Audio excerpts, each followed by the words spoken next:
Ano ba naman yan, Wela? Kanina payak na iyak yung anak mo. Imbis na natutulog pa ako ngayon, napilitan na akong bumangon dahil sa ingay ng batang yan. May sanggol ba na hindi umiiyak? At sa tingin mo ba, mapagsasabihan ko siya na tumigil sa pag-iyak dahil lang naiingayan ka? Ikaw ang may sapat na kakayahang mag-isip kumpara sa inyong dalawa. Kaya ikaw ang mag-adjust. Takpan mo yung tenga mo, o kaya naman umalis ka na lang dito para hindi ka may storbo. Wala ka pa rin talagang pinagbago, ano? Mayabang ka pa rin ngayon kahit ikaw na mismo nagdala ng malaking kahiyan sa tatay mo. Paano kasi? Wala ka nang pinipili. Kung kanin-kanino ka na lang nagpapagalaw, tapos hindi ka naman pala handang maging isang ina, sarili mong anak hindi mo mapatahan. Bakit ikaw?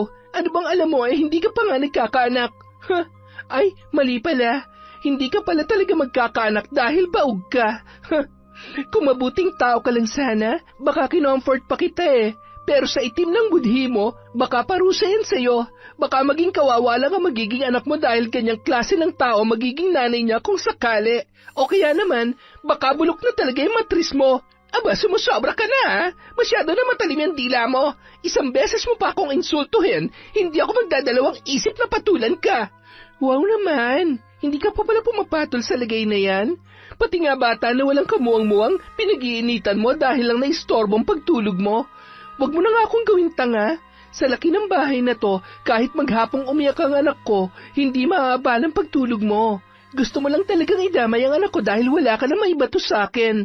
Hindi ko na kailangan maghanap ng maibabato sa'yo dahil ikaw na mismo ang nagpahamak sa sarili mo. Okay, sabihin na natin naging pabaya ako. Hindi ako nag-ingat at disgrasyada ako. Pero hindi pa rin nun mababago ang katotohanan na sa ating dalawa, ikaw ang sampi dito. Mas may karapatan pa nga na tumira dito ang anak ko kaysa sa iyo eh. Kaya please lang Amanda, turuan mo yung sarili mo kung paano tubuan ng kahihiyan. Taon 2013. Lumaki si Wela sa poder ng kanyang amang si Randy na isang lisensyadong doktor. Ni minsan, hindi niya naranasang mamroblema sa pera dahil suportado siya ng ama pagdating sa pinansyal. Nabibili niya lahat ng gusto niya at malaya rin siyang gawin ang lahat ng kanyang matipuhan. Hindi siya pinakikialaman ng kanyang tatay. Ang mahalaga lamang sa lalaki ay ang maibigay ang mga pangangailangan niya. Ngunit kahit minsan, hindi niya naramdaman ang presensya ng pagmamahal ng isang magulang sa katauhan ni Randy. Ang tanging alam niya lamang ay may nagbibigay ng pera sa kanya.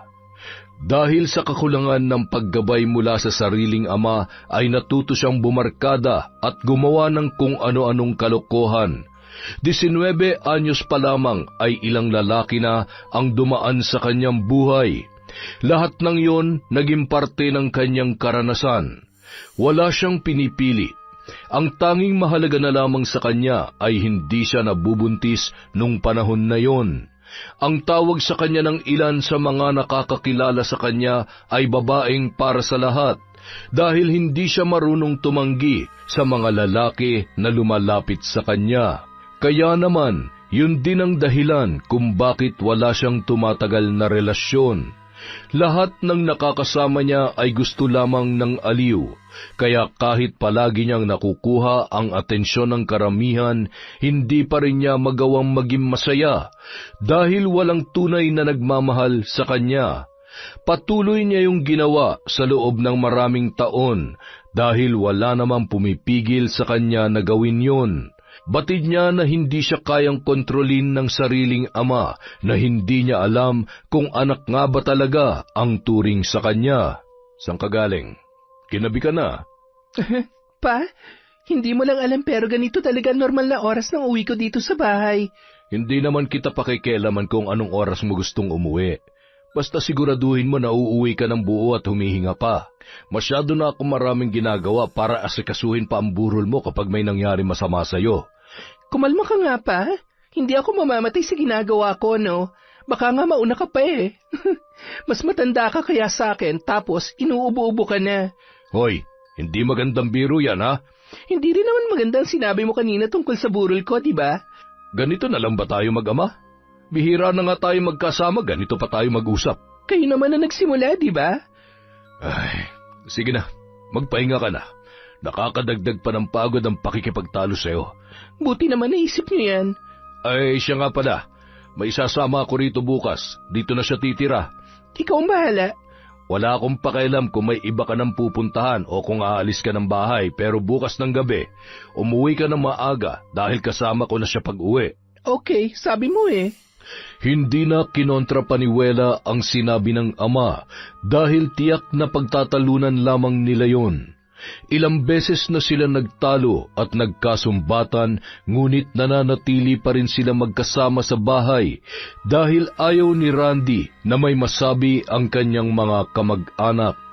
Kilala kasi ang pamilya ng tatay niya bilang kagalang-galang at nirerespeto sa kanilang lugar. Pare-pareho ring propesyonal ang mga tiyuhin at tiyahin niya, kaya maganda rin ang naging trabaho ng kanyang tatay. Mula nang maiwan siya kay Randy ay halos hindi na sila magkita sa bahay. Bukod sa hectic na schedule ng ama ay marami pa yung ibang lakad at madalas ay sa hotel na natutulog. Hindi na lamang niya yon inuusisa dahil batid niya na wala rin siyang mapapala. Kinabukasan, isinama na ni Randy ang bagong karelasyon na si Amanda. Kahit ayaw pang umuwi noon ni Wela ay napilitan siyang sumaglit sa bahay para lamang humarap sa kanyang magiging madrasta. Bahagya pa siyang nakainom nang dumating sa bahay kaya hindi siya kaagad nagpakita sa kanyang ama. Buti naman nakauwi ka. Siya nga palang tita Amanda mo. Mula ngayon dito na siya titira. Siya na madalas mo makakasama dito kapag wala ako. Ganun ba? Nice to meet you, tita Amanda. Nakainom ka ba? Oo, bakit? May problema ka ba sa pag-inom ko? Ay nako, wag mo na lang siyang pakialaman sa pag-inom niya o sa kung anong ginagawa ni Wela. Sanay na ako sa kanya. Ganyan na talaga ang batang yan noon pa. Seryoso ka ba, Han? Hindi na siya bata. Kung hindi siya madidisiplina ngayon, ano na lang ang mangyayari sa buhay niya? 25 na siya, hindi ba?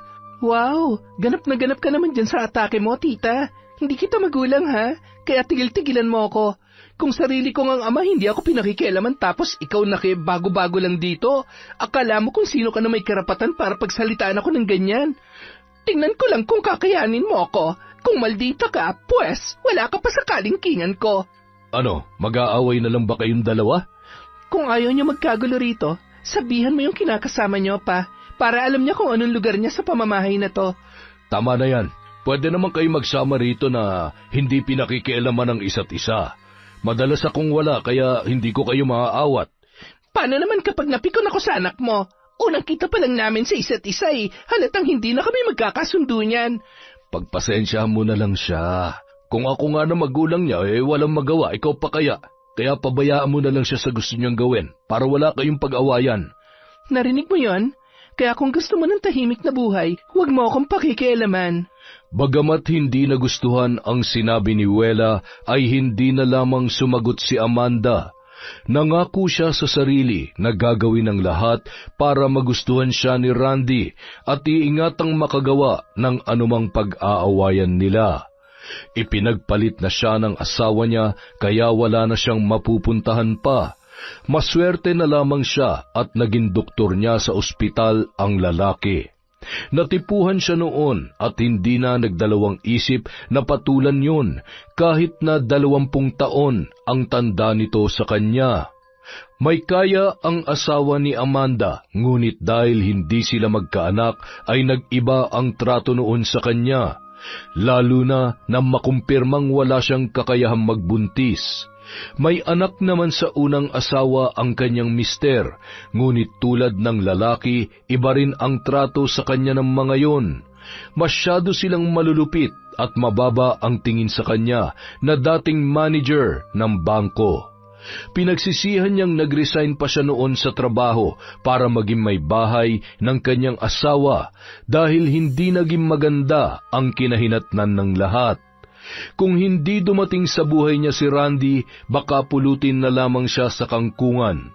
Mabait ang kanyang nobyo na ibibigay noon lahat ng pangangailangan niya dahil malaki ang sweldo noon bilang doktor sa isang pribadong ospital at may sariling klinik para sa consultation. Isang malaking pabor kay Amanda na ipinakilala siya ni Randy sa kaisa-isang anak dahil isa lamang ang ibig sabihin noon. Parte na siya ng pamilyang yon. Kaya gagawin niya ang lahat makuha lamang ang loob ni Wela dahil kapag nangyari yon, malabo na siyang hiwalayan pa ng kanyang kinakasama. Ano yung amoy na yun? Nagluto ka? Oo, nagluto ako ng almusal natin. Heto, ginawang kita ng soup para hindi mabigla yung tiyan mo kapag kumain ka. Hindi ka kasi kumain kagabi pag uwi mo. Hindi talaga ako kumakain dito. Kaya nga hindi nagagalaw yung laman ng ref eh. Teka, nasan si Manang? At tungkol nga pala dyan, kinausap ko kasi ang papa mo. Tapos, pumayag siya na palisin ko na lamang yung kasambahay rito dahil nandito lang naman ako sa bahay. Kaya ko naman magluto at maglinis-linis dito. Ano? Sino mag-aasikaso sa akin? Ako! Sabihin mo sa akin kapag may kailangan ka. Ako na lang ang mag-aasikaso para sa'yo. Tigilan mo nga ako dyan sa pabait-bait mong yan. Pabalikin mo si Manang. Hindi siya pwedeng umalis. Siya lang ang nakakaalam ng mga gusto kong pagkain at siya rin na nag-aasikaso ng laundry ko. Pwede bang huwag ka magtaas ng boses? Pwede mo naman akong kausapin na maayos eh. Gaya nga ng sabi ko, ako nang bahala sa lahat. Pero pagdating sa laundry, may pupunta na lang dito tuwing Sabado para maglaba kaya wala ka nang dapat pang alalahanin. Sino ka ba sa tingin mo para magdesisyon sa bahay na to, ha? Wala, ako na ang bagong kinakasama ng papa mo. Hindi lang kami kasal pero para niya na rin akong asawa ngayong ibinabahay niya na ako rito. Wow, kaya pala napaka-entitled mo na. Pues para lang sa kaalaman mo, tama ka, hindi ka nagkamali sa sinabi mong hindi kayo kasal, kaya huwag kang umakto na parang asawa ka niya kasi sa totoo lang, wala kang karapatang magdesisyon tungkol sa kahit na ano dito sa bahay. Sarili mo na lang ang intindihin mo at tigilan mo ng pagpapanggap na parang napakabuti mo madrasta. Basang-basa na kita, Amanda. Tita Amanda, masyado ka ng bastos, Wela. Ngayon, kapag ba hindi kita tinawag na tita, anong gagawin mo? Sasampalin mo ako? Sasaktan mo ako? Gawin mo para hindi ka na tumagal pa rito. Nakaka-imber na yung pagmumukha mo. Ano pa bang gusto mong gawin ko? Sinusubukan ko na nga pakisamahan ka kahit napakagaspang ng pag-uugali mo. So utang na loob ka pang ginagawa mo yan para sa akin? Ginusto mo yan eh. Tapos sa akin ka magagalit. Tanga ka ba? Maldita ka talagang babae ka. Sinabi ko naman sa'yo, diba, hindi mo ako kaya. Kaya kung ako sa'yo, huwag ka nalang lumapit sa akin at huwag mo nang ipilit ang sarili mo bilang madrasta ko. Kasi kahit kailan, hindi kita kikilalan bilang kinakasama ni Papa. Kung gusto mong gumanap bilang kasambahay dito sa bahay, ikaw ang bahala. Pero huwag na huwag mo akong pakikialaman kung ayaw mong gumulo ang buhay mo. Isa pa, hindi mo ako mapipilit na paniwalaan yung inaakto mo ngayon. Sa dami na ng nakasalamuha kong tao, naamoy ko kaagad kapag merong bantot. Tulad mo. Halos magwala sa galit ang madrasta ni Wela dahil sa mga binitiwan niyang salita. Unang kita pa lamang niya kay Amanda ay duda na siya na hindi sila magkakasundo. Hindi naman siya kontra sa ideyang magkaroon ng karelasyon ang kanyang ama, ngunit hindi rin siya mapipilit kung hindi niya gusto ang sinumang ipapakilala sa kanya. Sa kasamaang palad, nagkasama pa sila ng babaeng yon sa iisang bubong, kaya batid niya na marami pa silang hindi mapagkakasunduan. Dahil sa pagtira ni Amanda sa kanilang bahay, lalo lamang siyang hindi nagtatagal kapag umuwi.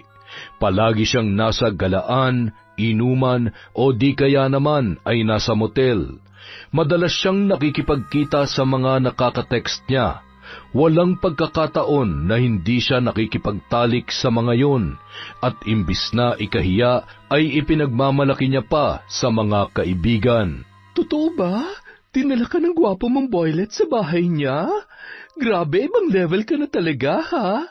Parang masyado nang humahaba yung buhok mo sa lagay mong yan. Mahaba talaga, pati yung ano niya. Ang swerte mo naman. Sa susunod, tawagan mo ako para makasali ako, ha? Hoy, sinabi ko lang na pogi yung nakasama ko. Nakalimot ka na kagad sa kasunduan natin, ha? Bawal tayo magsama sa kalandian, di ba? Ihahanap na lamang kita ng pogi para hindi ka na maglaway dyan. Kaya kong ihanap ang sarili ko, no? Maghintay ka lang. Baka sa susunod, magulat ka na lang sa ikukwento ko sa'yo. Taray, ayaw pakabog? Ay, oo nga pala. Nagpahatid ka ba sa huling nakahook up mo? Bakit ko naman gagawin yon? Wala sa rulebook ko magpahatid sa mga nakaka-hook up ko. Isang gabi lang ang binibigay ko sa kanila. Pagkatapos nun, pwede na sila maglaho dito sa mundo kahit forever pa. Paano kung ma-inlove ka sa isa sa kanila? Asa ka naman mangyayari yon? Hindi ako makikipagrelasyon sa mga katulad ko, no? Gusto ko yung lalaking magpapatino sa akin. Kapag nahanap ko na siya, promise, magbabagong buhay na ako. Sus, kapag nangyari yon, baka kasing luwang na ng ponytail ko yung anis mo. Sa dami na ba na nakagalaw sa'yo eh? Wow, makapagsalita ka dyan parang napakabuti mong babae. Kung karanasan lang din naman ang pag-uusapan, pang-coach ng level mo. Buti alam mo, kaya matuto kang magbigay pugay sa tunay na reyna ng maluluwang. Pero alam mo, naisip ko lang, paano kung hindi ka nagpalit ng SIM card at nagkakausap pa rin kayo ng boylet mo? May pag-asa pa ba siya? Wala, dahil hanggang getting to know stage lang naman ang kaya kong ibigay para sa mga tulad niya. Parang ang kinikilabutan na ako kapag may sumubok na manligaw sa akin eh. Ayaw mo lang talaga ng commitment kaya ka ganyan. Nako ha, kapag ikaw talagang inugat na dyan sa kakaiwas mo magka-boyfriend, bahala ka. Sino bang hindi kaya mabuhay ng walang boyfriend ha? Ang importante lang ngayon, hindi ako nabubuntis at higit sa lahat, wala akong sakit. Kung ayaw mo magka-boyfriend, hindi na rin ako magtataka na ayaw mo magkaanak. Sa klase ng buhay na meron ka, sure ako, magiging pabaya kang ina. Makapanghusga naman. Totoo naman na ayaw ko pang magkaanak. Hindi pa ako handa sa ganong responsibilidad. Kita mo naman diba, wala na akong trabaho. Umaasa lang ako sa perang binibigay sa akin ng tatay ko. Kung wala nga siya, baka nabaliw na ako eh. Yun naman pala eh. Mahalaga naman pala sa'yo ang tatay mo pero hindi mo pa tinatrato ng tama. Nako, kapag nawala yon, baka magsisi ka talaga sa huli. Masamanda mo ang tatay ko kaya malabang mangyari ang sinasabi mo, no? Kasi babaero? Pero responsableng ama pa rin naman siya sa'yo. Pati nga sa kinakasama niya eh. Ibinahay pa niya para masuportahan. Ano ka ba naman, Andrea? Bago pa lang nakaka-recover ang araw ko dahil sa agang sinira ng babaeng yun tapos isinisingit mo pa sa usapan? Bakit? Ano bang ginawa niya sa'yo? Hay nako, nagtanong pa talaga. Ang damot mo naman, magkwento ka kahit konti lang sa mga ganap sa bahay niyo, lalo na sa evil stepmom mo. Hindi ko kasi matagalan ang pagpapanggap niya na mabait. Hindi ko nga alam kung bakit ginagawa niya pa yun eh.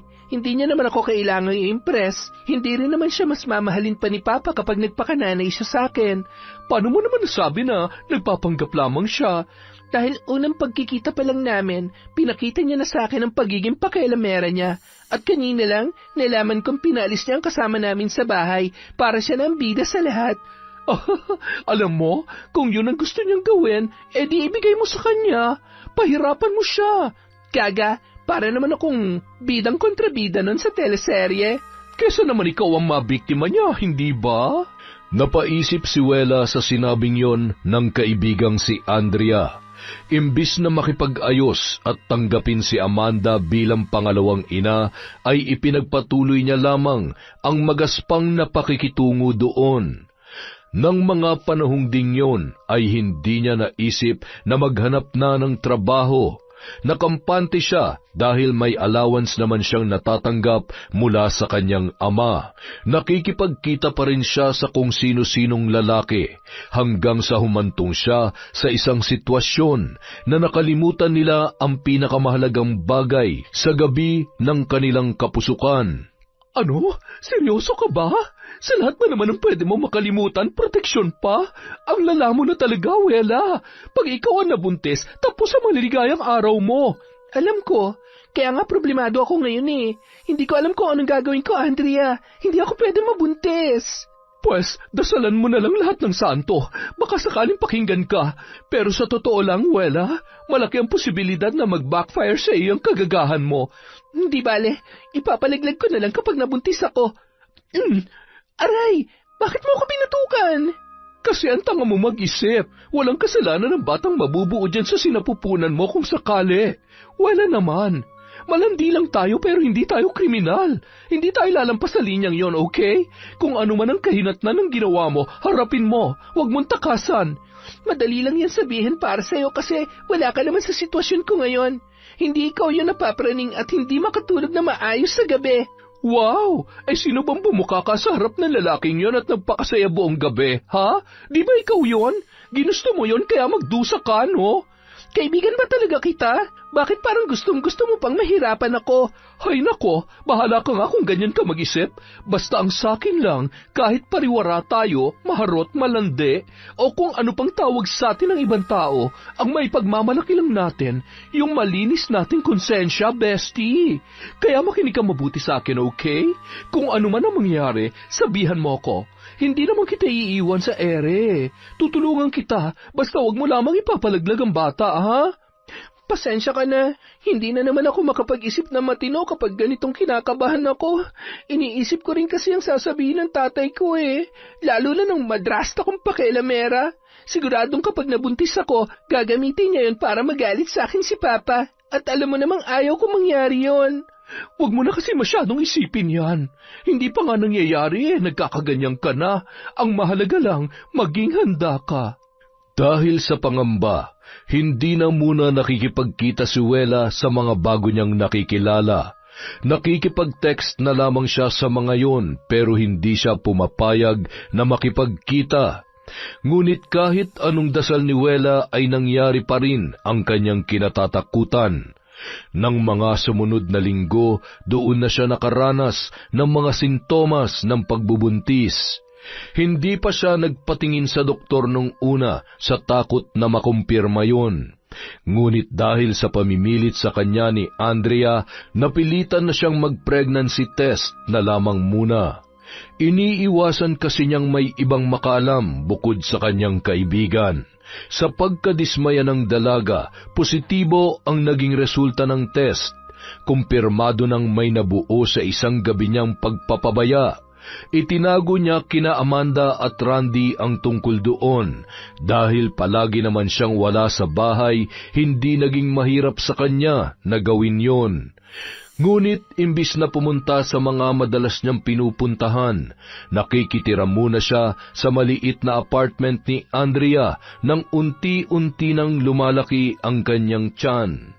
Nagawa niya yung itago sa kanyang ama sa loob ng ilang buwan. Ngunit nang dumating na siya sa puntong manganganak na sa ospital, ay napilitan na si Andrea na tumawag kay Randy dahil nagkaroon din ng emergency ang kaibigan niya nung araw na yon. Ano to, anak?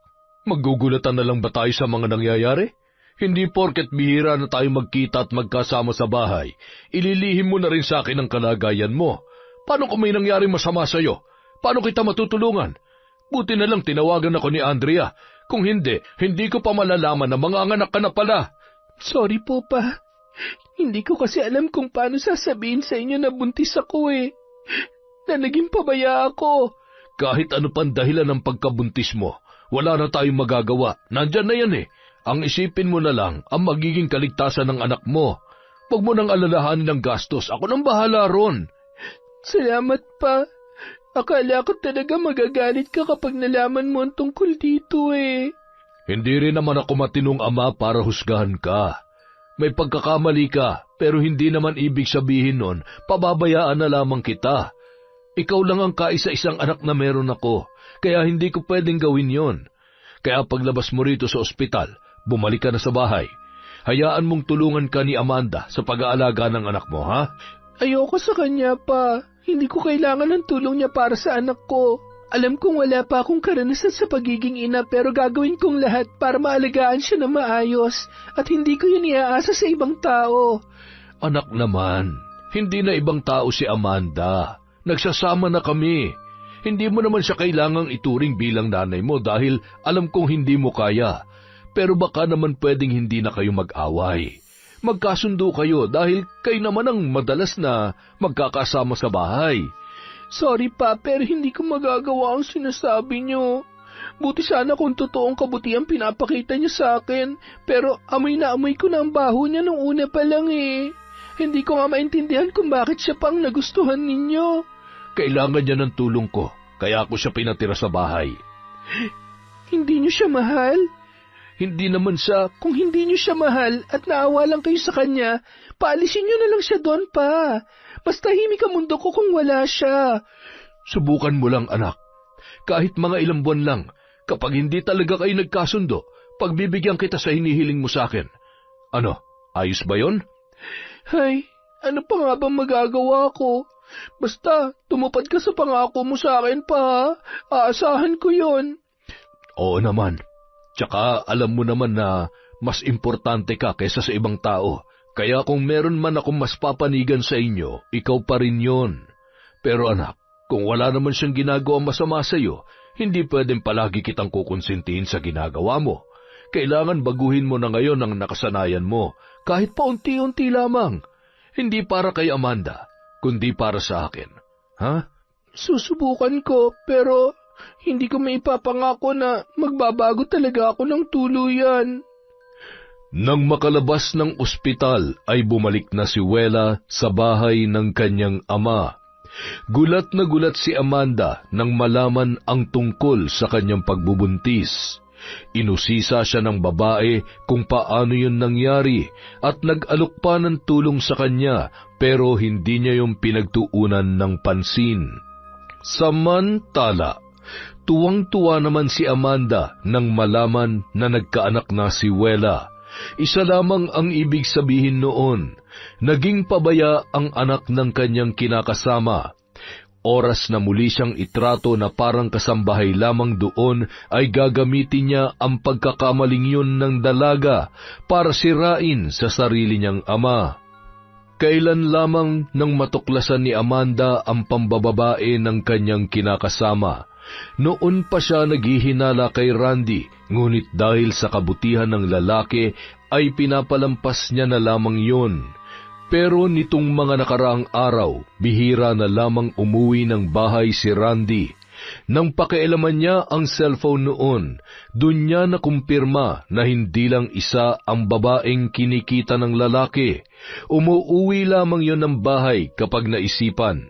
Buong akala niya ay nakahanap na siya ng lalaking tunay na magmamahal sa kanya, pero mali pala siya ng inaakala. Masyado siyang umasa sa kabutihan ni Randy na hindi naman pala kayang panindigan hanggang sa huli.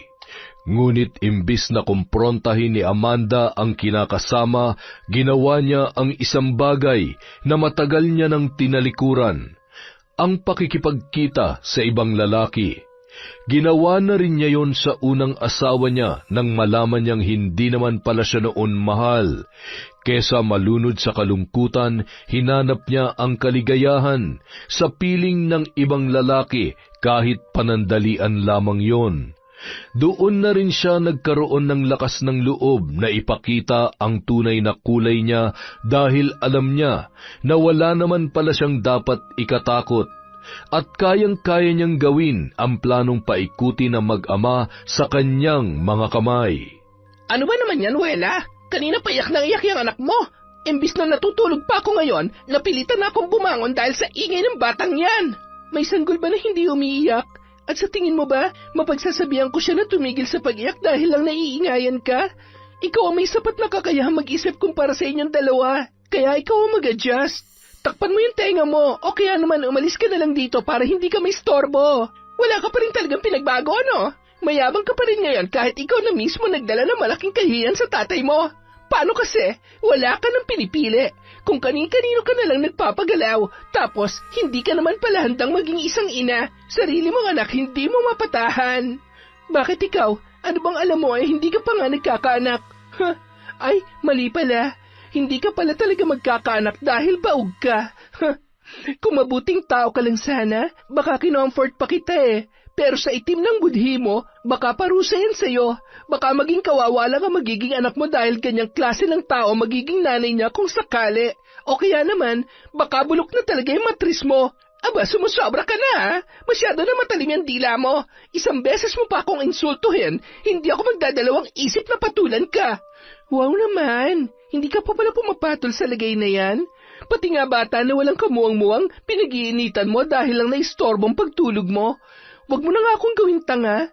Sa laki ng bahay na to, kahit maghapong umiyak ang anak ko, hindi maaabala ang pagtulog mo. Gusto mo lang talagang idamay ang anak ko dahil wala ka na maibato sa akin.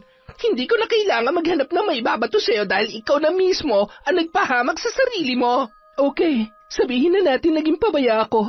Hindi ako nag-ingat at disgrasyada ako. Pero hindi pa rin nun mababago ang katotohanan na sa ating dalawa, ikaw ang sampi dito. Mas may karapatan pa nga na tumira dito ang anak ko kaysa sa iyo eh. Kaya please lang Amanda, turuan mo yung sarili mo kung paano tubuan ng kahihiyan. Bakit ako mahihiya? Mahal ako ng tatay mo at hindi niya ako dadalhin dito kung wala siyang balak na pakasalan ako. Delulo ka naman masyado. Pinatira ka lang dito, masyado ka na agad umasa. Hoy, kung meron man sa ating dalawa na mas nakakakilala kay Papa, ako yon. At sigurado ako na hindi ka niya pakakasalan. Baka nga ngayon pa lang, umay na sa iyo yun eh. Malay natin, baka tumitikim na pala siya ng iba. Tapos ikaw, pang no choice ka lang. Madidiligan ka lang kung kailan siya uuwi dito sa bahay. Tumahimik ka! Sa susunod na bastusin mo pa ako ng ganyan, ako na mismo magsasabi sa tatay mo na tigilan ang pagbibigay ng alawan sa'yo. Kaya tanda-tanda mo na, umaasa ka pa rin sa kanya. Matuto kang magbanat ng buto. Pues sabihin mo rin yan sa sarili mo. Wala ka rin naman trabaho, di ba? Sa madaling salita, pareho lang tayong palamunin dito. Ang pinagkaiba lang natin, anak ako. Legit na anak. Ikaw, sabit ka lang. Ni hindi mo nga siya madiktahan kasi hindi siya makikinig sa'yo. At isa lang ang ibig sabihin nun, wala kang karapatan dahil hindi naman mahalaga sa kanyang opinyon mo. Kung paano man gagastusin ni Papa ang pera niya, labas ka na ron, Amanda. At huwag ka na magtaka kung bakit, kasi hindi ka naman niya asawa. Ang pera ng Papa mo ay pera ko na rin. Sabihin mo yan sa akin kapag kasal na kayo. Kahit na hindi pa kami kasal, sa mata ng mga tao, ako na ang asawa ni Randy. Sa madaling salita, feeling mo lamang yon. Pero kahit balibalik rin natin ang mundo, hindi ka pa rin asawa. Sabit ka lang, sampid, palamunin, parausan. Ikaw na mag-isip ng iba dahil baka sumakit pang ulo ko. Hayop kang babae ka, napakasama ng ugali mo. Ikaw rin naman kaya okay lang.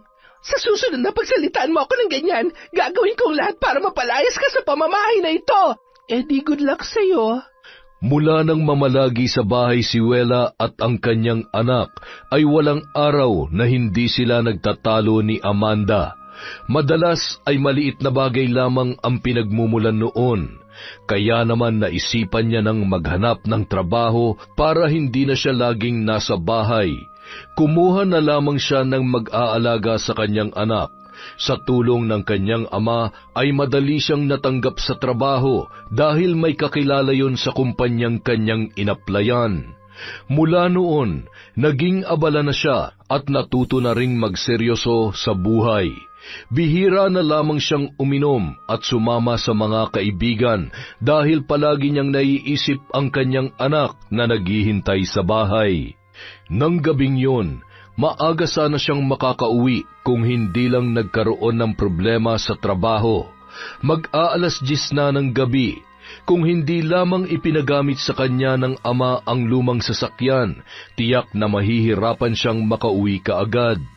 Pagdating niya sa bahay, matinding katahimikan ang sumalubong sa kanya. Tulog na ang kanyang anak ng ganoong oras at nagpapahinga na rin ang tagapag-alaga noon. Papasok na sana siya sa kanyang silid nang makarinig siya ng tawanan mula sa kwarto ng kanyang ama. Napakunot ang kanyang noo nang mapagtantong hindi pamilyar ang boses na narinig niya nung mga sandaling yon. Marahan siyang naglakad papalapit doon at matamang nakinig.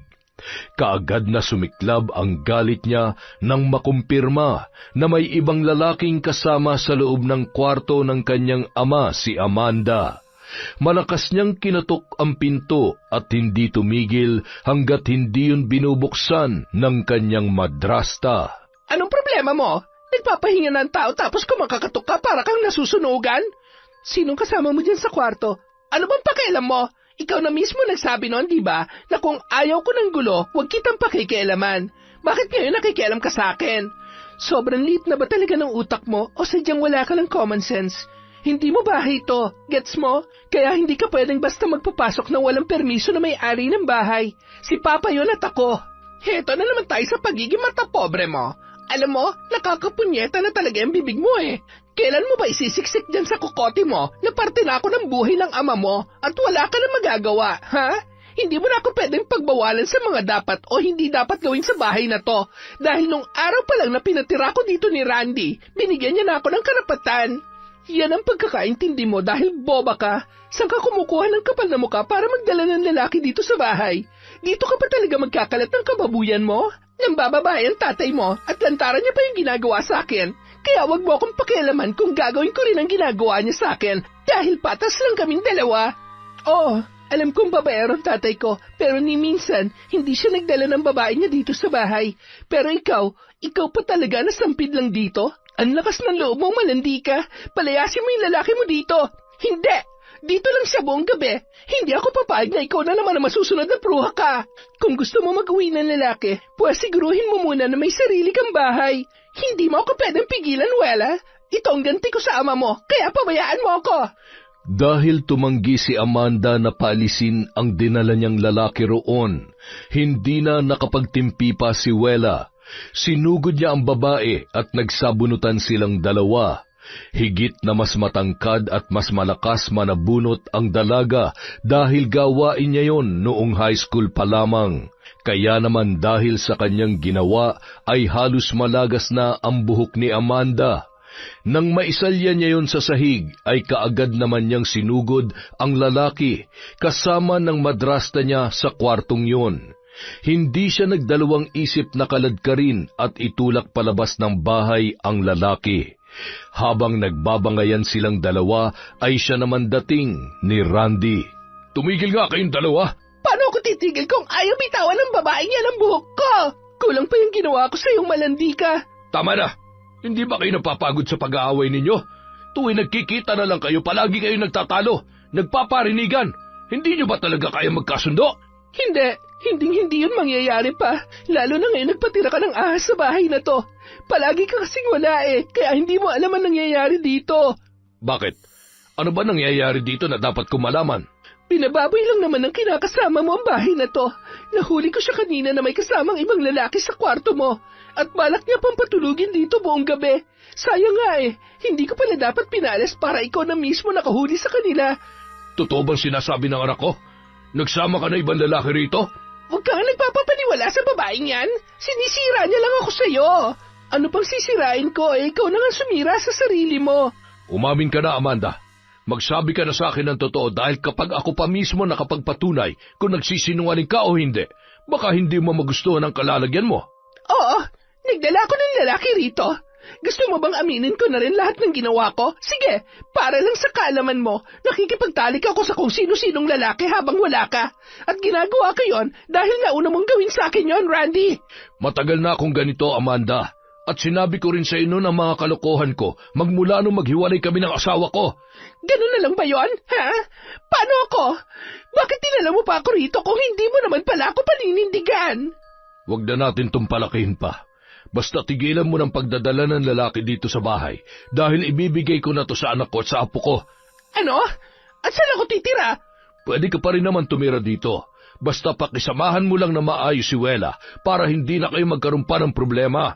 Imposible yung gusto mo mangyari at hindi ako papayag na aalis pa ako dito. Pagkasabi noon, nagmamadaling pumasok sa kwarto si Amanda. Napapailing na lamang na tumalikod si Wela at akmang tutungo na sa kanyang silid. Nang muling lumabas ang kanyang madrasta, tila tinakasan siya ng sariling dugo at nanlamig ang buong katawan nang makita si Amanda na hawak ang isang patalim. Ha? Amanda? Bakit hawak mo yan? Anong gagawin mo dyan? Amanda, delikado yan. Bitiwan mo yan. Ano ka ba? At bakit naman ako makikinig sa inyong mag-ama, ha? Sawang-sawa na ako sa pagmamalit niyo sa akin. Wala na kayong ginawa kundi pamukha sa akin. Nasampid lang ako sa pamamahay na to at wala akong karapatan sa kahit na ano. Yun naman ang totoo, hindi ba? Ikaw lang naman ang nagpupumilit sa mga bagay na alam mong hindi sa'yo. Alam mo, kung totoo lang sana yung kabutihang pinakita mo sa akin nung una, baka nagkasundo pa tayo. Pwede ka namang magpakatotoo sa pinapakita mo sa akin pero hindi ko yan gagawin dahil inggit na inggit ako sa'yo. Mahal na mahal ka ng tatay mo at kahit wala kang ginagawang maganda, ikaw pa rin palagi ang kinakampihan niya. Samantalang ako... Amanda, tama na. Magpasalamat ka na lang na dinala kita rito at pinatuloy, kahit hindi naman kita pakakasalan. Pwes, kung hindi mo ako pakakasalan, tatapusin na lang kita para hindi ka napakinabangan ng mga babae mo.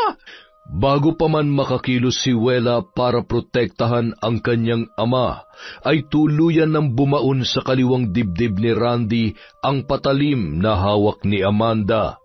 Kaagad niyang nilapitan ang lalaki at sinubukang itulak ang kanyang madrasta. Ngunit sa tindi ng galit ay kinaladkad siya ng babae at buong lakas na inuntog ang ulo niya sa hawakan ng pinto. Sa lakas ng puwersa ay nawalan ng malay ang dalaga. Nang sa wakas ay bumalik ang ulirat ni Wela, nagulat na lamang siya nang makita ang mga pulis sa loob ng kanilang bahay. Hulihin niyo ang babaeng yan.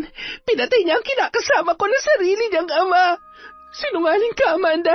Ikaw ang pumatay sa tatay ko, hayop ka. Sir, siya may motibong patayin si Randy. Ayaw kasing pumayag ng kinakasama ko na umalis ako sa bahay niya pero hindi yun nagustuhan ng anak niya. Nagtalo sila mag-ama kanina. Sinubukan ko nga po silang awatin at pag-ayusin na lang pero hindi siya nakinig. Masyado siya nagpadala sa galit niya kaya pinatay niya ang sarili niyang ama. Ipinagtanggol ni Wela ang kanyang sarili at pilit na ipinaliwanag na wala siyang kinalaman sa pagkamatay ng kanyang tatay. Ngunit sadyang tuso si Amanda sa ganoong sitwasyon. Idiniin siya ng babae, kaya imbis na yon ang makulong, ay siya ang nasa loob ng bilangguan habang nililitis pa ang kanyang kaso. Mula sa malambot na kama, nauwi na lamang sa kapirasong karton ang hinihigaan niya sa loob noon. Siksikan, mabaho, mainit at malamok ang silid na yon. Dagdag pa ang mga kasama niya na tila walang magandang gagawin sa kanya. Ngunit batid niya na hindi niya dapat pansinin ang kanyang kahinaan para hindi gawing sunod-sunuran ng mga kapwa niya bilanggo. Sa lahat ng mga kasama ni Wela sa selda, nakaagaw pansin sa kanya ang isang babae na may mahabang buhok at nag-iisang nakaupo sa sulok. Wala ni isa sa mga bilanggo ang lumalapit doon. Maya-maya lamang may napansin siya nang mag-angat yun ng tingin. Bigla siyang nahabag sa babae nang makitang bulag ang isang mata noon. Maging ang braso ay may malaking peklat. Sa palagay niya ay nasunog yon dahil halos makita na ang buto sa parting yon at nangungulubot na rin ang naiwang peklat sa buong braso. Bagamat nag-aalangan ay lumapit pa rin si Wela sa babae. Manang, ayos lang po ba kayo? Kanina ko pa kasi napapansin na mag-isa lamang kayo dito. Mas gusto kong mapag-isa. Hindi mo ba nauunawaan yon? Pasensya na po. Akala ko po kasi masama ang pakiramdam nyo kaya kayo nag-iisa dito sa sulok. Pero pwede po ba akong pumesto malapit sa inyo? Ikaw ang bahala. Salamat po. Sige po ha. Doon na lamang po ako sa... Sandali. Bakit ka nakulong? Ano ang kaso mo? Ang totoo po niyan, wala naman po talaga akong kasalanan. Napagbintangan lang po ako na pumatay sa tatay ko. Hinding-hindi ko po magagawang saktan si Papa dahil bukod sa anak ko, siya lang ang meron ako. Kaya kailangan kong pagbayarin ng babaeng yon sa ginawa niya. Dahil sa kanya, wala na akong ama at napalayo rin ako sa anak ko. Sinira niya ang buhay ko. Huwag ka nang umiyak, iha. Hindi ka dapat nagpapatalo sa isang makasalanang katulad niya.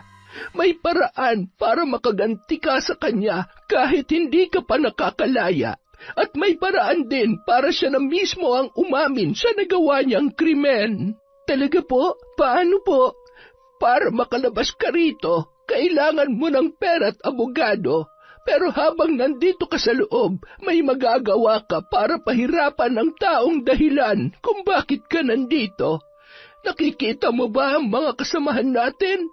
Halos lahat sila ay tulad mo na inosente at napagbintangan lamang.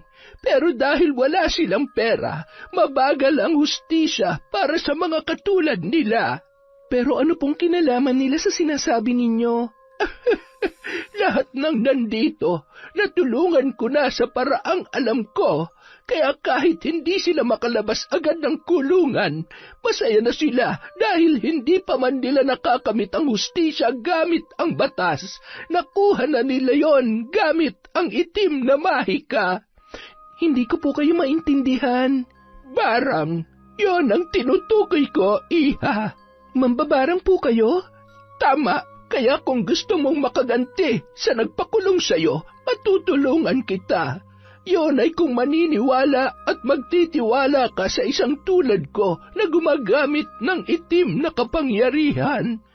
Pasensya na po kayo pero hindi po kasi ako naniniwala sa mga barang-barang na yan. Bakit hindi mo subukan? Wala namang mawawala kung susubukan mong maniwala kahit isang beses lamang. Kapag walang nangyari, mapapatunayan mong tama ang iyong pinaniniwalaan. Pero paano niyo po yun gagawin? Hindi ako ang gagawa nun, iha. Ikaw mismo. Manang naman yung maniwala nga po sa barang 50-50 na ako, yun pa kayang ako mismong gagawa. Malabo po ang sinasabi ninyo. Mukhang marami ka pang kailangang matutunan. Heto, hawakan mo ang librong ito. Buksan mo at subukang basahin ang nilalaman niyan. Sinunod ni Wela ang sinabi sa kanya ni Liway, ngunit nang buklatin niya ang libro at makita ang mga pahina, wala siyang maunawaan sa mga nakasulat doon. Hindi ko naman po naiintindihan ang mga nakasulat dito. Niloloko niyo naman po yata ako, manang Ganyan din sila noong una. Hindi pa nila maunawaan ang kahit anong salita mula sa libro. Yun ay dahil hindi pa buo ang loob nilang matutunan ang mga nakasaad sa bawat pahina. Ibig sabihin, nararamdaman po ng libro kung anong saloobin ang gumagamit nito? Ganoon na nga. Kaya mas mabuting maunawaan mo muna kung ano ang silbi ng librong itim at ang mga panalangin nakasulat sa bawat pahina. Dahil hindi pa lubos na nauunawaan ng dalaga ang sinasabi ng babae na kalaunay nagpakilala bilang si Liway, ay nagpasya na muna siyang itabi ang libro. Hindi na muna niya yon binuklat dahil naguguluhan pa rin siya sa sinasabi ng matanda. Kinabukasan, kaagad na dumalaw sa kanya ang kaibigang si Andrea. May dalayong mga pagkain at ilan sa mga gamit niya na pinayagan namang ipasok sa selda. Ngunit bukod doon ay nagkaroon din sila ng pagkakataon na makapag-usap. Andrea, kumusta sa bahay? Naku, Besh, alam kong ikagagalit mo ng sobrang sasabihin ko sa'yo pero pwede bang kumalma ka kahit konti pag nasabi ko na? Bakit? Ano ba nangyari? Si Amanda, inaangkin na ang bahay niyo. Nanggaling ako ron pero ayaw niya akong papasukin. Gusto ko lang namang kumustahin ang inaanak ko pero sabi niya hindi na raw siya tumatanggap ng bisita sa bahay niya. Ang kapal talaga ng mukha ng babaeng yon. Kapag may nangyari masama sa anak ko, hindi ko siya mapapatawad. Pero Besh, mukhang mahihirapan ka makalabas dito. Idinidiin ka talaga niya at mukhang tinakot na rin niyang taga-alaga ng anak mo kaya ayaw tumistigo. Andrea, tulungan mo ako. Gumawa ka ng paraan para makuha ang anak ko at makausap si Manang Ikay. Sige, kakausapin ko rin ang abogado mo para makagawa kami ng paraan na makalabas ka rito. Huwag ka mag-alala, bahay niyo lang ang kayang angkinin ng bruha mo, madrasta. Lahat ng ari-arian ng papa mo, hindi niya pwedeng galawin dahil ikaw lang ang nag-iisang tagapagmana ni Tito Randy. Salamat sa tulong mo, Andrea. Babawi ako sa iyo paglabas ko dito. Saka mo naisipin yon. Malaki ang laban na haharapin mo, Bes. Kaya sana magpakatatag ka rito. Ay, kung may ibang paraan lang sana para maparusahan ang Amandang yon. Deserve niya masunog sa impyerno sa ginawa niya kay Tito Randy at sa'yo. Tama ka. Dapat kang masunog ang kaluluwa niya sa impyerno. Pero ngayon pa lang na humihinga pa siya, matitikman niya ang pinakamalupit niyang karma. Nang mga sandaling yon, sukdulan na ang galit ni Wela sa kanyang madrasta. Wala na siyang nararamdaman ni katiting na awa para sa babaeng yon, lalo na't malinaw na sa kanya ang tunay na intensyon noon para patayin ang kanyang ama at hayaang magdusa sa kasalanan na hindi niya namang ginawa. Pagbalik niya sa selda, naabutan niyang nakangisi sa kanya ang kasamahang si Liway. Sa nakikita ko ngayon ay mukhang handa ka na. Buo na ang loob mo para maghiganti sa kanya. Gagawin kong lahat para makaganti sa hayop na yon. Hindi ko hahaya may mangyari masama sa anak ko habang nasa poder na impactan tulad niya. Sa muling pagbuklat ni Wela sa libro, doon niya lamang lubos na naunawaan ang mga katagang nakasulat sa bawat pahina. Iniabot din sa kanya ni Manang Liway ang isang itim na tela na ginawang pambalot sa mga kagamitan ng babae. Tinanggal niya ang pagkakabuhol noon at tumambad sa kanya ang mga itim na kandila. 3 maliit na garapon at isang bote na naglalaman ng itim na likido. Paano niyo po naipasok dito ang mga gamit na ito? Palaging may paraan, iha. Pero wag mo nang alalahanin pa kung paano ko yun nagawa. May mas importante ka pang dapat unahin. Teka, kailan nga pala babalik yung kaibigan mo? Sa susunod na linggo pa siya pupunta rito. Sa pagbabalik niya, pasimple mong ibigay ang boteng ito at siguruhin niya na may lalagay niya ito sa pagkain o inumin ng iyong madrasta. Sige po, kayang-kaya po yung gawin ni Andrea. Kung ganoon, ituon mo na ang iyong atensyon sa kung paano mo isasagawa ang ritual nang hindi naaagaw ang atensyon ng mga bantay dito. Ano po bang kailangan kong gawin? Handa ako makinig. Kailangan ko matutunan ng lahat para magdusa ang Amandang yon. Mamayang gabi natin sisimulan ang pagsasagawa ng tahimik na ritual. Pero paalala lang, may mga pagkakataon na makakaranas ka ng kababalaghan, oras na mabasa mo na ang nakasulat sa libro. Huwag kang matatakot dahil parte yon ng karunungang ipagkakaloob sa iyo ng itim na mahika. Pagsapit ng gabi, bagamat pinagsabihan na ng pulis na bantay ay nanatili pa ring gising si Wela. Hawak na ang librong itim at matamang binabasa ang mga nakasulat doon. Paulit-ulit niyang binibigkas ng pabulong ang mga kataga habang binubuo sa isip niya ang nais niyang kahinatnan ni Amanda. Makalipas ang 1 linggo, bumalik si Andrea para dalawin ang kanyang kaibigan. Sinamantala niya ang pagkakataon para ibigay ang boteng naglalaman ng itim na likido. Ibinalita ng dalaga na mas lalong lumala ang pagiging matapobre ni Amanda, kaya naman hindi na nakatiis ang nag-aalaga sa kanyang anak at iniwan na lamang yon sa kanyang madrasta. Dahil sa nangyari, kinausap niya ang kanyang abogado para magawan ng paraan na kunin ang anak niya sa poder ni Amanda. Pero dahil hindi niya pwedeng ibigay sa kaibigang si Andrea ang bata, nakiusap na lang muna siya sa dalaga na hanapin ang ama noon. Mas makakampante pa siya na ang ama mismo ng bata ang mag-aalaga kesa sa kanyang madrasta dahil kahit isang gabi lang silang nagkasama ng lalaki ay batid niya na mabuti yung tao. Ang tanging ipinagdarasal na lamang niya ng mga panahon na yon ay wala pang karelasyon o asawa ang lalaki para hindi magkaroon ng kahit anong komplikasyon. Sa tulong ni Andrea, nahanap ang lalaking nakabuntis kay Wela, walang iba kundi si Mikey. Nalaman nila na wala pa namang asawa o kahit nobya ang lalaki, kaya hindi nahirapan ang dalaga na kausapin yon tungkol sa anak. Nabigla yun nung una dahil hindi raw noon akalain na may mabubuo pala sa isang gabi na nagkasama sila ni Wela. Hindi naman nahirapan si Andrea na kumbinsihin ang lalaki na kunin ang bata nang sabihing nanganganib yon sa poder ni Amanda. Sinamahan niya si Mikey nang magdesisyon yon na puntahan agad ang bahay nila Wela para sa bata.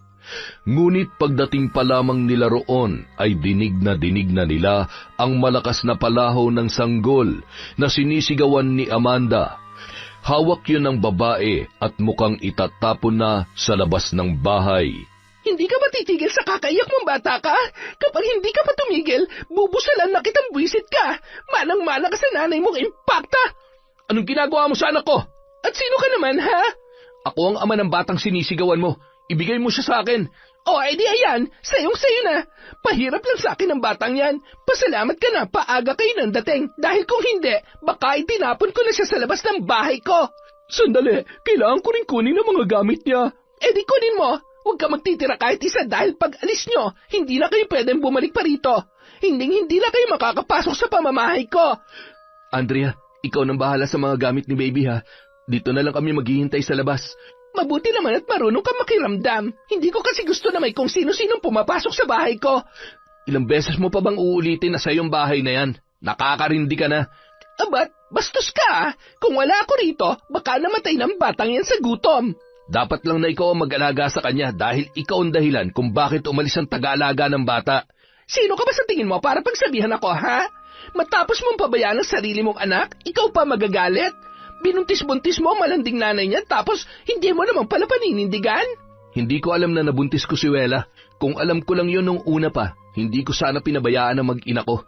Pero ngayon nandito na ako, sisiguruhin kong mananagot ang taong dahilan kung bakit siya nakulong nang walang ginagawang kasalanan. Imbis na matakot, tinawanan lamang ni Amanda ang sinabi ng lalaking nagbanta sa kanya. Batid niyang walang mapapatunayan ang mga yon, kaya kampante siya na hindi mananagot sa ginawang pagpatay kay Randy, kesa makipagtalo sa lalaking nagpakilala bilang nakabuntis kay Wela. Sinundan na lamang niya ang kaibigan ng babae na pumasok sa bahay para kunin ang mga gamit ng bata. Ngunit kaagad na uminit ang ulo niya nang makita yon na nakatayo sa gilid ng mesa, kung saan niya iniwan ang tanghalian niya na hindi pa nauubos dahil sa pag-iyak ng anak ni Wela. Anong ginagawa mo dyan? Huwag mo sabihin pati pagkain ko ay gusto mo pang dalhin palabas ng bahay na to. Sa tingin mo ba, pag-iinteresan ko, nilawayan mo na? Hindi ako kasing desperada mo. Magkaibigan nga kayo ni Wela. Pareho ang tabas ng dila niyong dalawa. Umalis ka na nga.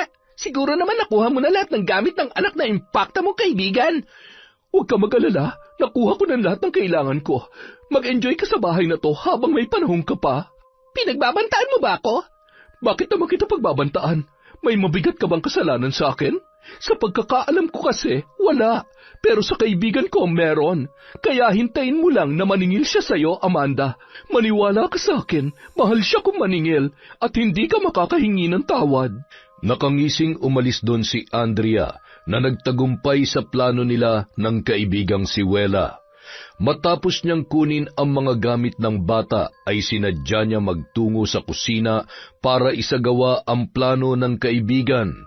Bago pa man siya maabutan ni Amanda na nakatayo roon, ay napatakan niya na ng itim na likido ang ulam na nakahain. Nang masigurong ligtas at maayos na ang kalagayan ng bata kay Mikey, ay kampante na rin si Andrea. Dinadalaw-dalaw na lamang niya ang kaibigan para malaman kung may kailangan yon at para balitaan tungkol sa kanyang anak. Habang nasa loob ng selda, tagumpay na natutunan ni Wela ang tamang pagsasagawa ng ritual sa tulong ni Manang Liway. Ginamit niya ang librong itim para maisagawa ang kanyang paghihiganti. Kinabukasan, muli na namang nag-uwi ng lalaki sa bahay si Amanda gamit ang kotse ni Randy. Araw-araw ay iba-ibang lalaki ang nakakasama niya roon. Batid niyang pinagtitinginan at pinag-uusapan na siya ng mga kapitbahay, ngunit hindi niya yon pinagtutuunan ng pansin dahil mas mahalaga sa kanya ang tinatamasang kalayaan. Ngunit kahit uhaw siya sa atensyon ng mga lalaki, may isa sa mga yon ang nagpatibok ng kanyang puso. Si Noel, tinanggap ng lalaki ng buong buo ang kanyang pagkatao. Hindi nandiri sa kanya kahit alam noon na sumasama siya sa kahit na sino. Kaya naman naisip niyang doon na patirahin sa bahay ang lalaki para tuluyan na silang magsama. Kumusta? Nagustuhan mo ba dito, mahal? Oo naman, hindi ko nga akalain na malaki talaga ang bahay mo. Pero nagtataka lang ako, mag-isa ka lang naman dito pero bakit apat ang kwarto? Para kasi sa mga bisita yung iba. Ganoon ba? Pero yung closet, bakit may mga damit na panlalaki? Ikaw bang bumibili ng mga yon? Oo, namili ako para sa'yo. Pinaghandaan ko ang paglipat mo rito Kaya nga sabi ko, di ba, huwag ka na magdala ng maraming damit dahil may hinanda na ako para sa'yo. Tsaka, kailangan mo pa ba talaga magdamit? Lagi naman tayo magkatabi dito sa kama Hindi ka lalamigyan dahil sa akin. Hindi talaga. Kaya hindi na ako aalis dito sa tabi mo, mahal. Dito na lamang ako. Kahit marami ako naging lalaki? Oo naman. Nasabi mo na sa akin yan Pero alam mo kung anong mas masaya? Anong iniisip mo? Ikaw, ako, at ang mga lalaki mo, magsasama-sama tayo dito. Ikaw talaga napakapilyo mo. Pero gusto ko yan nasa isip mo kaya sige, gawin natin yan minsan.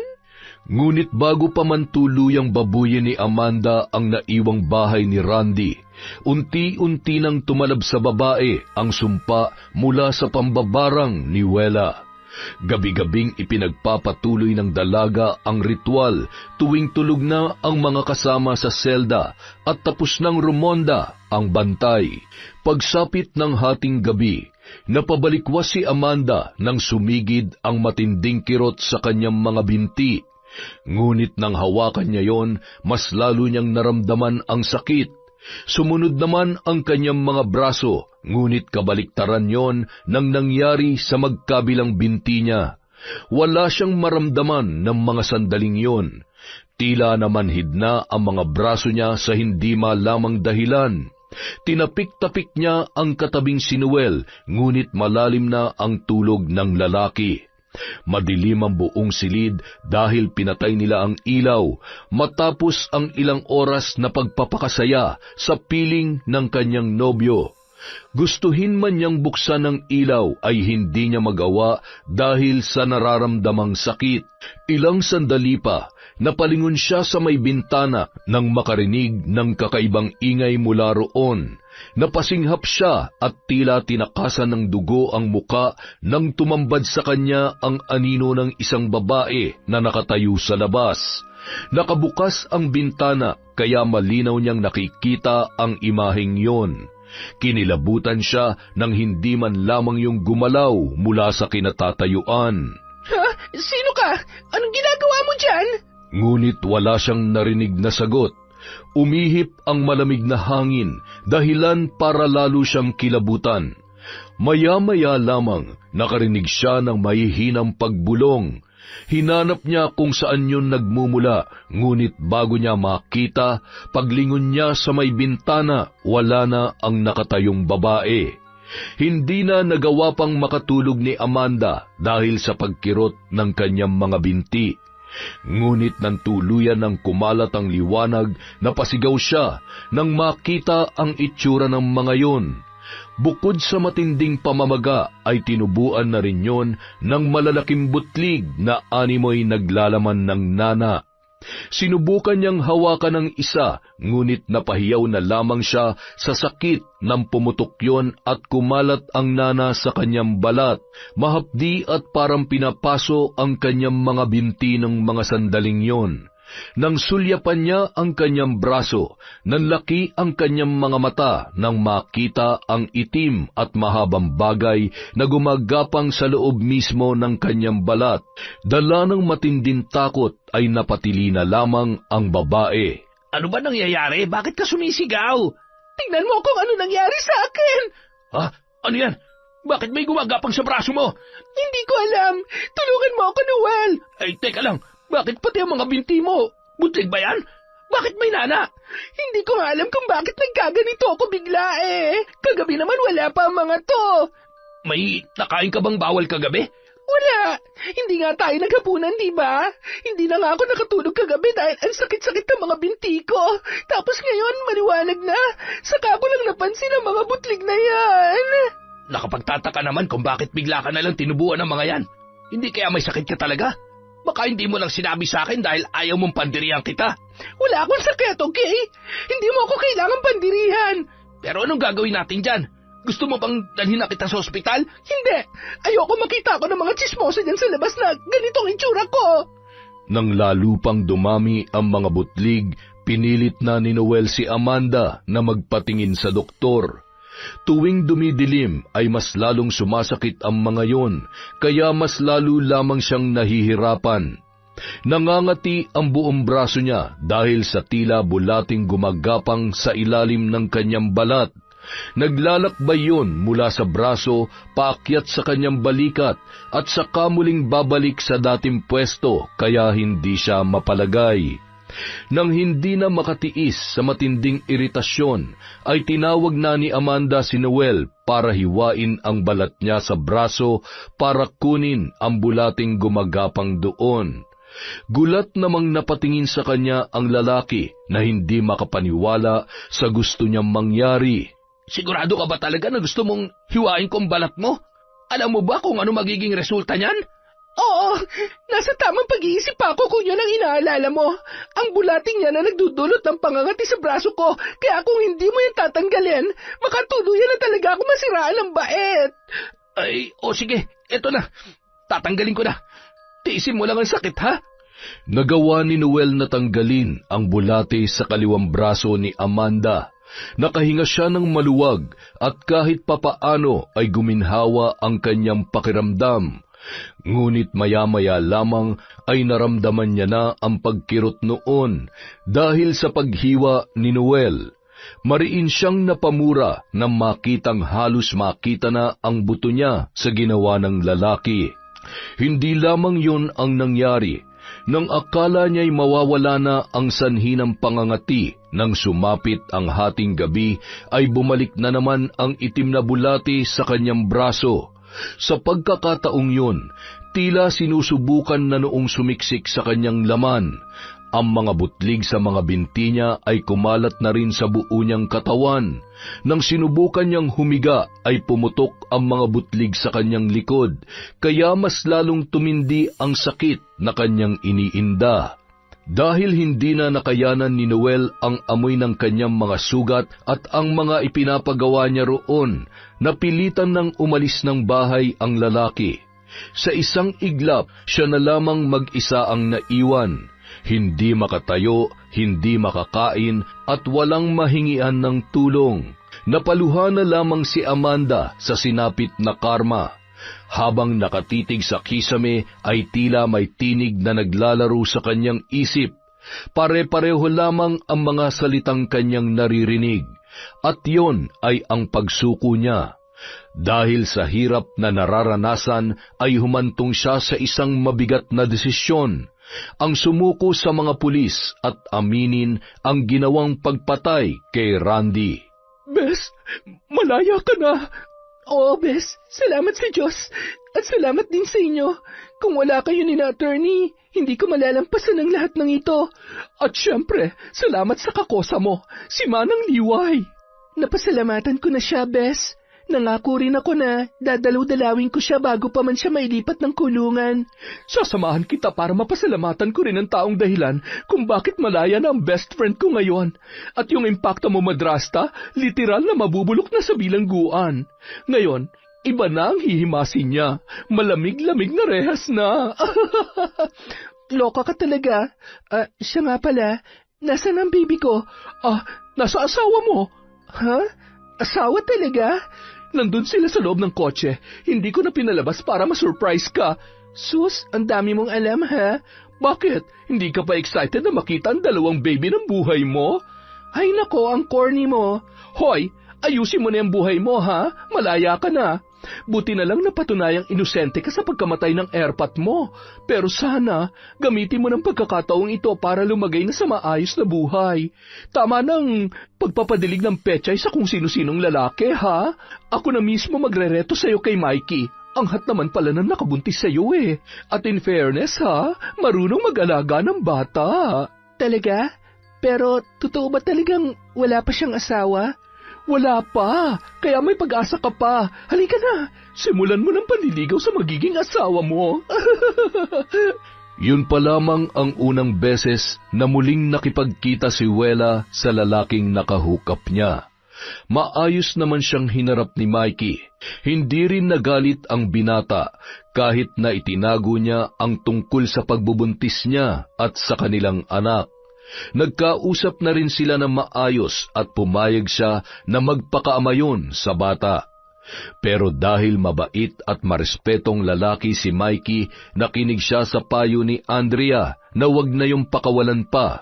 Kaya kahit nahihiya siyang aminin ang paghanga sa binata, ay naglakas loob na siyang gawin yon. Hindi naman siya napahiya dahil tinanggap noon ang pag-amin niya at sinabing mas maganda kung magsasama na silang muli. Ngunit sa pagkakataong yun, gusto ni Mikey na formal na siyang ipakilala sa mga magulang dahil hindi lang noon balak na magpakaama sa kanyang anak, kundi gusto rin siyang panindigan ng lalaki. Hindi nagtagal, nakilala na niya ang mga magulang ng binata at napag-usapan na nila ang tungkol sa kasal. Nakakalungkot lamang na hindi na nakilala pa ng kanyang ama ang binata. Pero masaya na ang kanyang puso at panatag na siya dahil sa wakas ay mayroon ng lalaki na tatanggap sa kanya. Isang lalaki na handa siyang panindigan at itrato bilang isang reyna. Ganoon din ang kanyang ginawa. Binago niya ang buhay na kanyang nakasanayan noon. Tinalikuran niya na ang kanyang mga bisyo. Pinatunayan niya na kaya niya pang ayusin ang sarili na halos itapon niya na noon dahil sa pag-iisip na hindi siya mahalaga sa kanyang magulang. Ngunit nang mapagtanto niya kung gaano siya kamahal ni Mikey, ay doon na rin siya natauhan. Han, malamig na dito sa labas ah. Hindi ka pa ba papasok sa loob? Dito na lang muna tayo sa labas. Hindi naman ako lalamigin kung nandito ka. Halika, tabihan mo ako dito. Sige na nga. Tulog pa naman si baby eh. Han, kapag malaki na si baby, baka naman pwedeng sundan na natin siya kahit isang anak pa. Bakit nagpapaalam ka pa sa akin? Dahil gusto ko, dalawa tayo magdedesisyon pagdating sa pagpapamilya. Ayokong sabihin lang sa'yo kung anong gusto ko nang hindi ko man lang tinatanong ang opinyon mo. Siyempre, kapag ayaw mo, hindi ko ipipilit. Talaga? Ang sweet naman na magiging asawa ko. Sweet na ba yun? Wala pa yun sa kalahati ng kaya kong iparamdam sa'yo. Kung ganyan ka ba naman eh, kahit isang dosena pa maging anak natin, hindi ako aangal. Talaga? Sinabi mo yan, ha? Nang maikasal si Wela at Mikey, hindi na sila bumili ng bahay. Ipinarenovate na lamang nila ang bahay na naiwan ni Randy. Gusto niya na manatiling nakatayo ang bahay na yon para maging buhay pa rin ang ala-ala ng kanyang ama. Hindi man siya nagkaroon ng pagkakataong makabawi nung nabubuhay pa yon, ay gagawin na lamang niya sa paraan kung saan pahahalagahan niya ang mga naiwan ng kanyang tatay para sa kanya at sa nabuo niyang pamilya. Batid niyang yun din ang gusto ni Randy dahil hindi niya naranasang magkaroon ng buong pamilya sa kanyang paglaki. Samantala, pinagbabayaran na noon ni Amanda ang nagawang krimen sa loob ng kulungan. Bagamat hindi niya hinayaang bawian ng buhay ang kanyang madrasta sa tindi ng pagpapahirap niya, siniguro naman niyang hindi na yon makakalaya pa dahil sa mga kasong kanyang isinampa. Makalipas ang ilang taon, tahimik na ang buhay ni Wela at marami pa siyang pagkakataon para magkaroon ng masasayang ala-ala, kaya hindi niya hinayaang malugmok ang sarili sa paghihiganti. Sapat na sa kanya na maiparamdam kay Amanda ang pait ng karma at nagawa niya yon sa paraan na hindi niya na kailangan pang dungisan ng dugo ang kanyang mga kamay. Yon! Isa na naman pong malupit na kwento mula sa kwentong Enteng. pasensya na po kayo, wala po tayong shoutout ngayon, medyo basag po yung boses ni Enteng. Tinawid lang po natin yung kwento para hindi tayo mag-miss. Maraming salamat po. Magpapahinga lang po tayo ng konti ng lalamunan. Babawi po tayo ng shoutout sa Monday. Happy weekend po sa lahat. Mag-iingat po tayo. Alagaan po natin ang ating mga sarili. Maraming salamat mula sa Kwentong Enteng.